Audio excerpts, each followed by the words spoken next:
Hello everyone, welcome to Ekam IAS Academy. My name is Vijay Kumar, Faculty of Geography. ఈ particular image లో మీరు చూస్తూ ఉంటే ఒక ల్యాండ్ సబ్సిడెన్స్ అనేది కనిపిస్తా ఉంది సార్. ఎస్, ఈ ల్యాండ్ సబ్సిడెన్స్ అనేది జోషిమత్ ని వెంటాడుతున్న నిజం. ఇట్లాంటి ల్యాండ్ సబ్సిడెన్స్ అసలు ఎందుకు అవుతుంది ఆ జోషిమత్ లో, ఎందుకు కంటెంపరీగా 2021 నుంచి న్యూస్ లో ఉంది? గవర్నమెంట్ ఏం చేయట్లేదా? అసలు గవర్నమెంట్ ఏదన్నా చేయడం వల్ల ఇట్లాంటి ఇష్యూస్ వస్తున్నాయా, లేకపోతే అక్కడ ఉన్న లోకల్ పీపుల్ వల్ల, అన్ప్లాన్డ్ అర్బనైజేషన్ వల్ల, ఓవర్ టూరిజం వల్ల ఇలాంటి ఇష్యూస్ వస్తున్నాయా? దీని వెనక దాగి ఉన్న జోషిమత్ హిడెన్ జోగ్రఫీ గురించి మనం ఈ పర్టికులర్ వీడియోలో మాట్లాడుకోబోతున్నాం.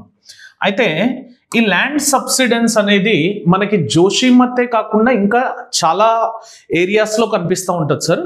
కానీ జోషిమత్లో కంబైన్డ్ ఫ్యాక్టర్స్ కలిపి రావడం వల్ల మనకి ల్యాండ్ సబ్సిడెన్స్ అనేది ఎక్కువగా కనిపిస్తోంది. అందుకే మనం ఈ పర్టికులర్ కేస్ స్టడీ తీసుకొని నేర్చుకోబోతున్నాం. అందరికీ తెలిసినట్టే జోషిమత్ ఎక్కడుందంటే ఉత్తరాఖండ్లోని చమోలి డిస్టిక్లో ఉంది.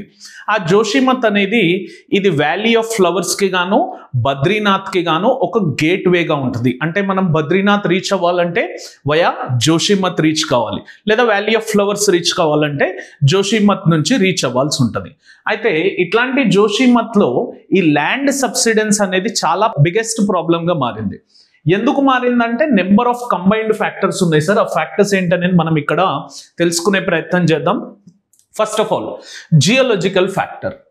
ఈ రీజియన్ అందరికీ తెలిసినట్టే హిమాలయన్ బెల్ట్లో ఉంది కాబట్టి సిస్మిక్ యాక్టివిటీ బెల్ట్లో ఆర్ యాక్టివ్ సిస్మిక్ జోన్ బెల్ట్లో ఉంది. సో ఎప్పుడైతే ఎర్త్క్వేక్స్ ట్రిగర్ అవుతాయో, దానివల్ల ఎప్పుడైతే ల్యాండ్ స్లైడ్స్ వస్తాయో, ఆ ల్యాండ్ అనేది రప్చర్ అయ్యి ల్యాండ్ సబ్సిడెన్స్ జరిగే ఛాన్స్ ఉంది. అంటే ఆటోమేటికల్గా యాక్టివ్ సిస్మిక్ జోన్లో ఉన్న ఏ లొకేషన్ అయినా కూడా మనకు సబ్సిడెన్స్కి గురయ్యే ఛాన్స్ ఉంటుంది. కానీ ఇక్కడ ఇంకా ఫ్యాక్టర్స్ కంబైన్డ్గా ఉండడం వల్ల ఆ సబ్సిడెన్స్ అనేది ఎక్కువగా జరుగుతూ ఉంది. ఇంకోటి ఏంటంటే ఈ జోషిమత్ ఇంట్రెస్టింగ్గా ఇది హిడెన్ సార్, చాలా మందికి తెలియదు. ల్యాండ్ స్లైడ్ అయిపోయి ఏదైతే మనకు జనరల్ ల్యాండ్ స్లైడ్ అంటే ఏంటి sir, mass movement of debris down the slope of the mountain కదా. అట్లా మాస్ మూవ్మెంట్ జరిగిన డెబ్రిస్ ఏదైతే ఉందో ఆ డెబ్రిస్ డిపాజిషన్ మీద మెజారిటీ ఆఫ్ ద సెటిల్మెంట్స్ ఇక్కడ కట్టడం జరిగింది. 80% of the Joshimath settlements are on old landslide debris, also on the glacier deposited debris. అంటే అది పర్మనెంట్ గా స్టిక్ అయిన సాలిడిఫైడ్ ల్యాండ్ సర్ఫేస్ కాదు.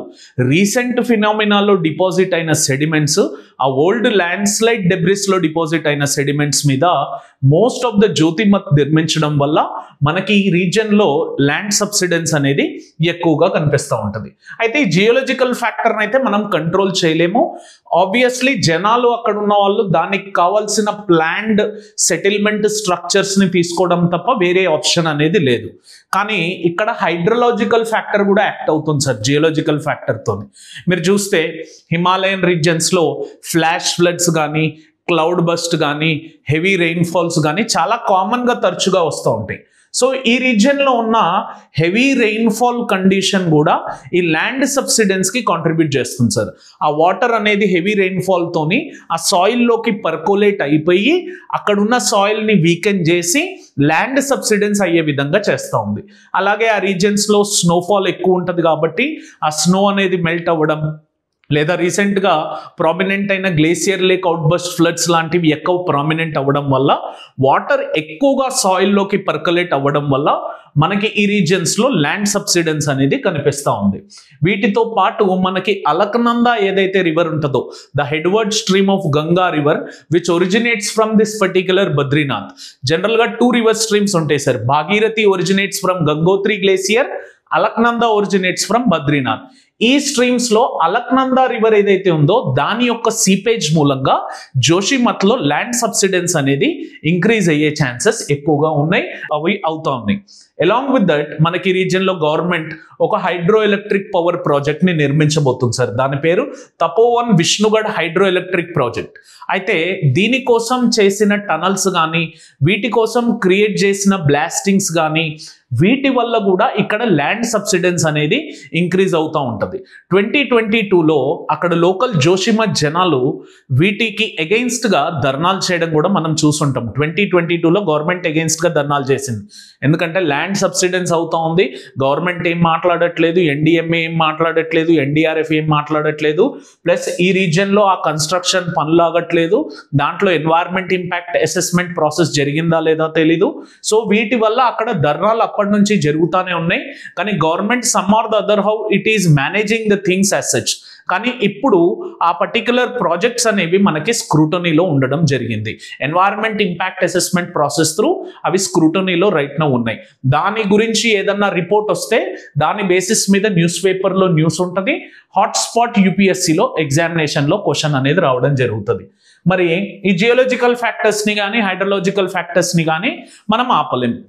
ఆపగలిగింది ఏంటి అంటే ఆంథ్రోపోజెనిక్ యాక్టివిటీస్. యాక్చువల్లీ ఇది ఒక ఎన్వైర్న్మెంట్కి ఆంథ్రోపోజెనిక్ యాక్టివిటీస్కి జరుగుతున్న యుద్ధం లాంటిది.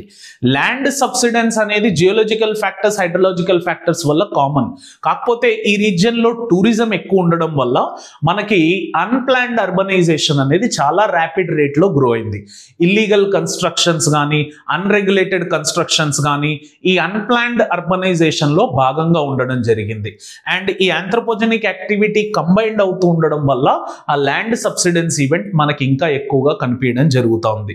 వాటితో పాటు గవర్నమెంట్ ఇక్కడ రోడ్ వైడనింగ్ చేస్తుంది సార్. ఎందుకంటే టూరిజం ఒకటి డెవలప్ చేయడానికి, ప్లస్ మిలిటరీ క్యాంటోన్మెంట్ ఏరియాస్కి దగ్గరలో ఉన్నాయి కాబట్టి ఆ రోడ్ ట్రాన్స్పోర్టేషన్ నెట్వర్క్ ఎఫెక్టివ్గా ఉండాలి.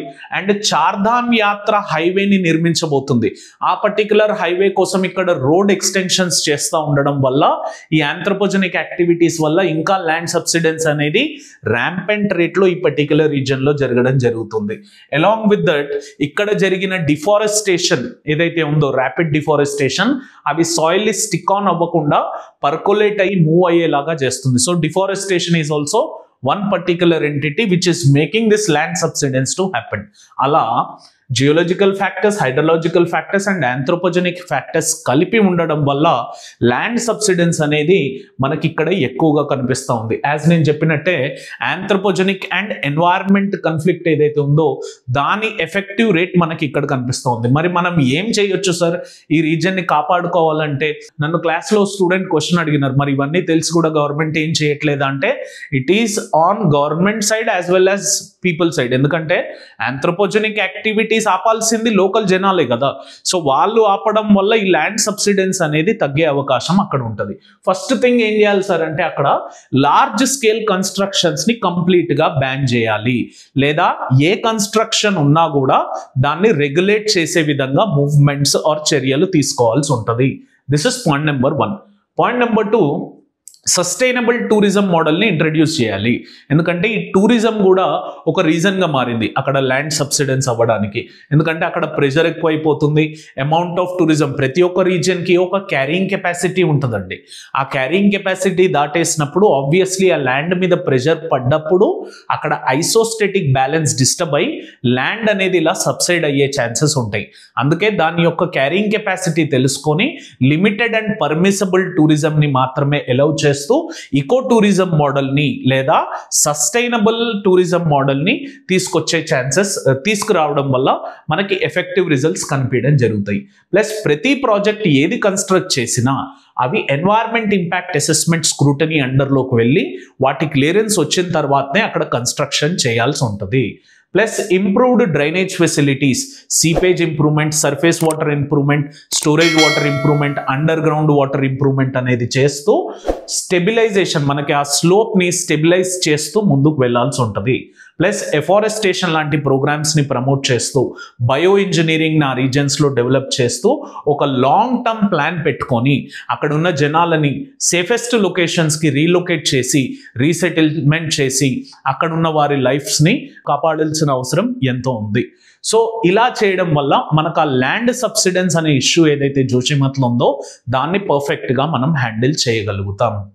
హోప్ఫుల్లీ అందరికీ ఈ హిడెన్ జోగ్రఫీ యొక్క సీక్రెట్స్ తెలుసుంటే లైక్ చేయండి, షేర్ చేయండి, కమెంట్ చేయండి. అండ్ ఇలాంటి ఎన్నో వీడియోలు మీకోసం చేయాలంటే మీకు కావాల్సిన టాపిక్ లిస్ట్ని కమెంట్ సెక్షన్లో డ్రాప్ చేయండి. We would be making a video for it. Don't forget to subscribe Ekam IAS Academy channel. Click on the bell icon for the continuous notifications. Thank you for watching this video. Have an awesome day. Jai Hind.